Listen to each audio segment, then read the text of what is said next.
Thank you. I'm an economics professor, and I'd like to talk to you today about artificial intelligence and creativity. And I know what you're all thinking right now. That just doesn't sound right. Economics professor? Okay, we'll let that one pass.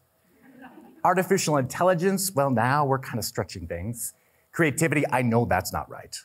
Economics professor talking? Okay, this is just pushing things too far. Let's end things right here. Let's shut it down. TEDx is officially over.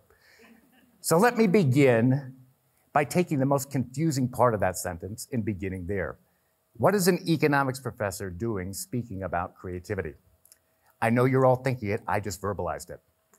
And the truth is, we usually don't talk about creativity in economics. We do talk, just not about creativity. The word creativity, believe it or not, doesn't appear in most economics textbooks. It's just not there. You can look for it, by the way. Look for an index entry the next time you get an econ book, see if you can find it. It's not there. In economics, it turns out we celebrate markets, supply and demand, not creativity. And it turns out there's an ideal market that we celebrate more than any other. In fact, we celebrate it so much, we call it a perfect market. How do we define a perfect market in economics? A perfect market is one in which producers create identical output with no product differentiation. That is, in the world of economics, perfection is defined as a world without any creativity. Just to add a little salt to this wound, the other name that we have for a perfect market is a pure market. Perfect, pure, and free of all those impurities and imperfections of human creativity. A perfect market, then, is a little bit like a bar of soap, and there's just not a whole lot of creativity going on there. So let me start again. When we consider the key advantages that nature has given to us humans, one stands out to me as a student of economics and economic history as being particularly important. That is, our ability to respond to need in new and valuable ways. That is, I believe one of our unique advantages as a species is our ability to be creative. Creativity is the basis of our innovation. Creativity is the core of our industrial revolutions.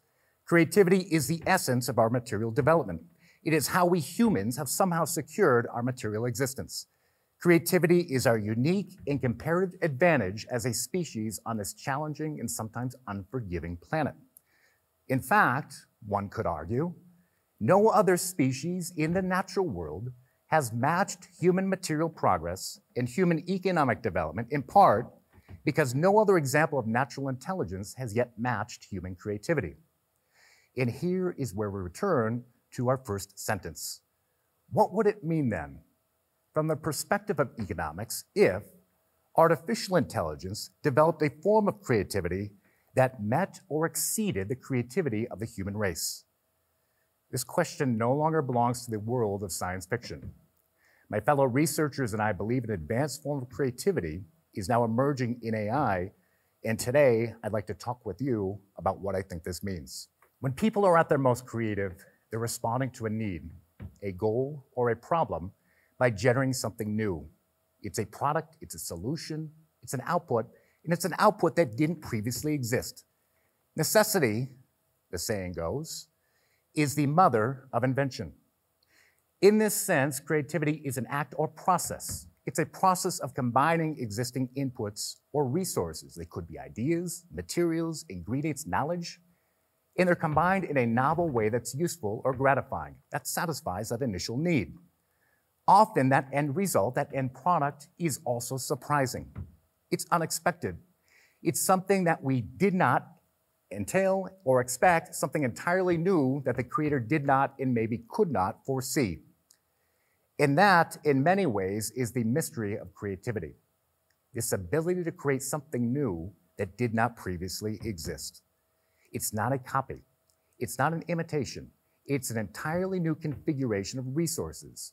And this newness, it fits. It somehow works. It somehow responds to that problem that started that creative process in the first place.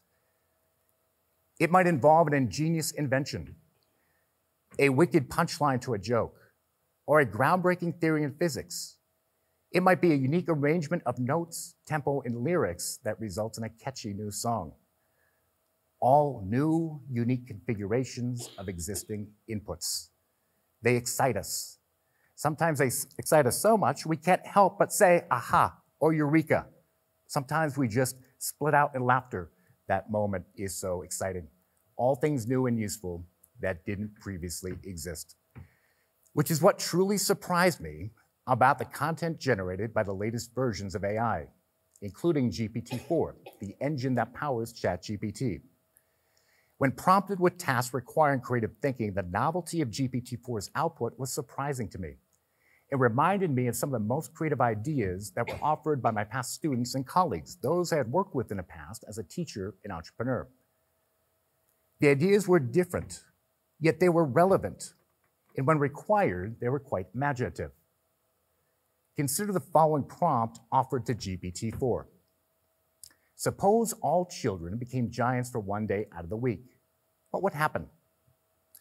The ideas generated by GPT-4 touched on culture, economics, psychology, and much more.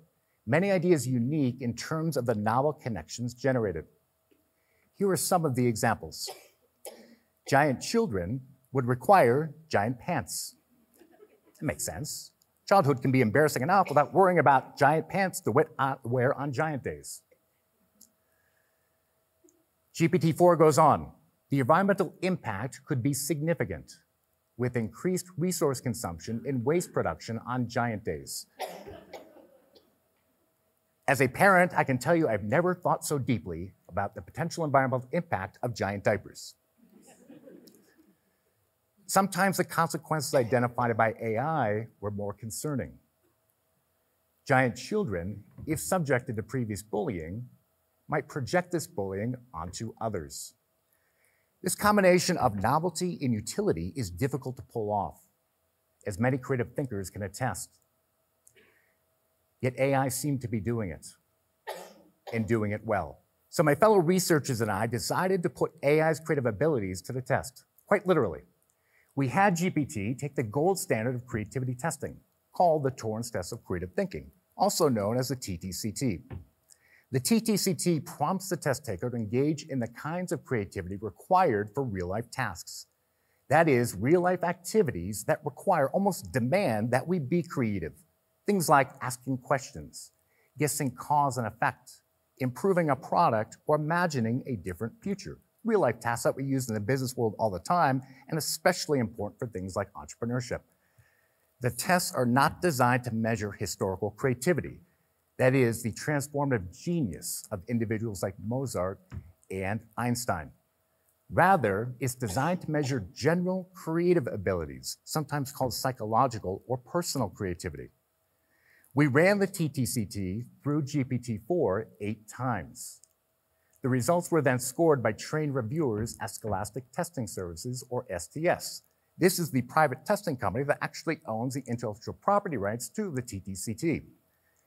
They didn't know in advance that some of our tests that they'd be scoring had been completed by AI. STS is a private company, so by design, it does not share its prompts or responses with the public.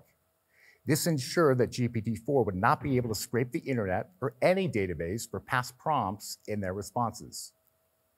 In addition, the company has results from tens of thousands of past tests completed by college students and adults over the past 3 decades, providing an additional, significant, and very unique control group with which to compare our AI scores.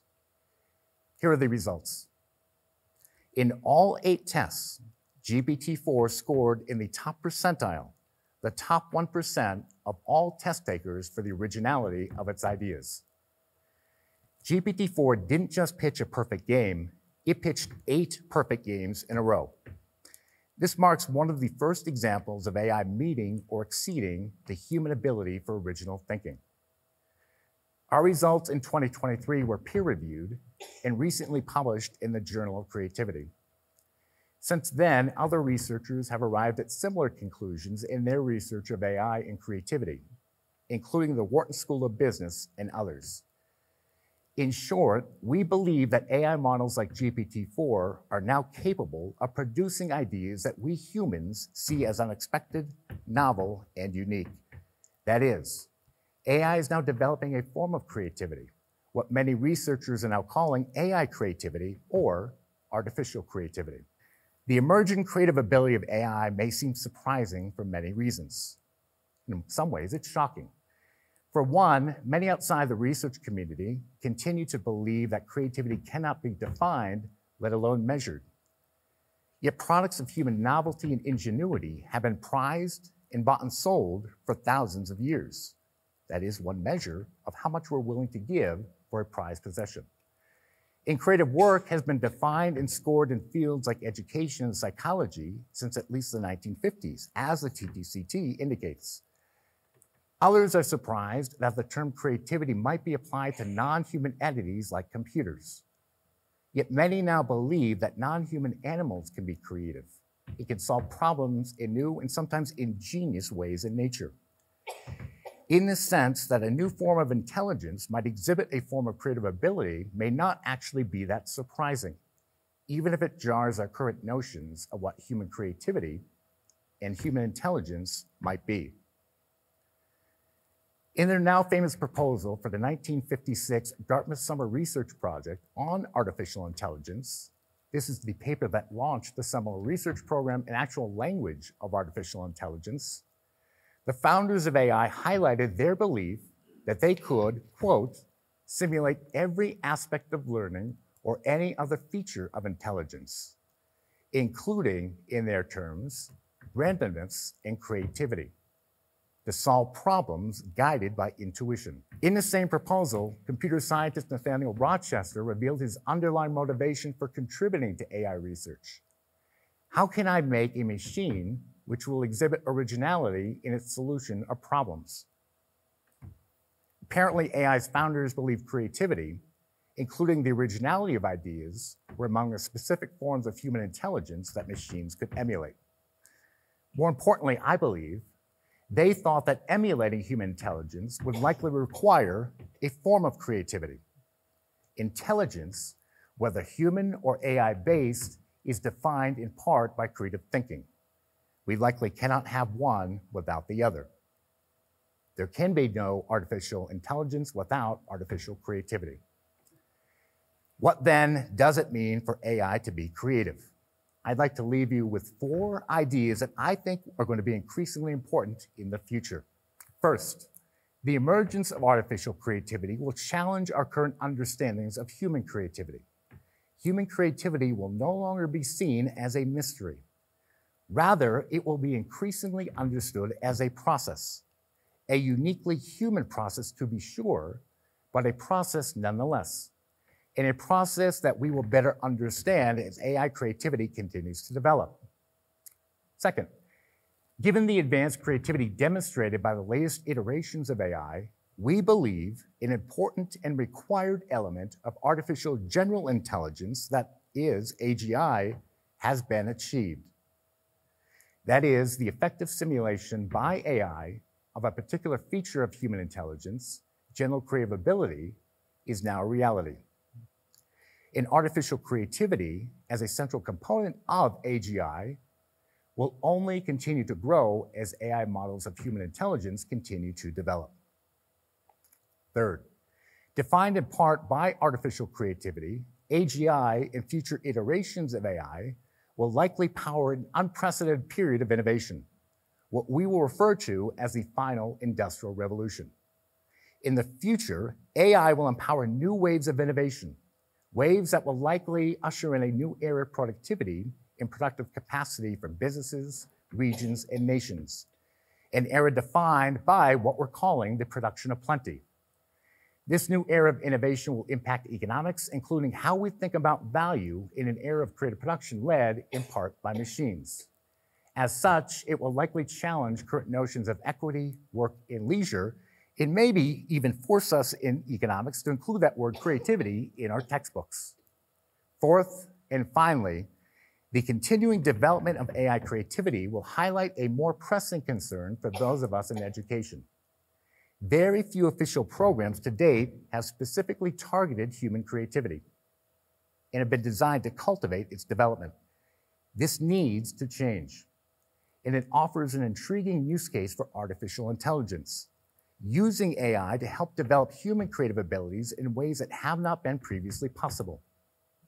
In this sense, the creative abilities now realized by AI may provide a unique moment and opportunity for educators and others interested in furthering human creative abilities, including this economics professor who stands in front of you, who sees creativity as an essential condition of economic, social, and human growth and development. Thank you.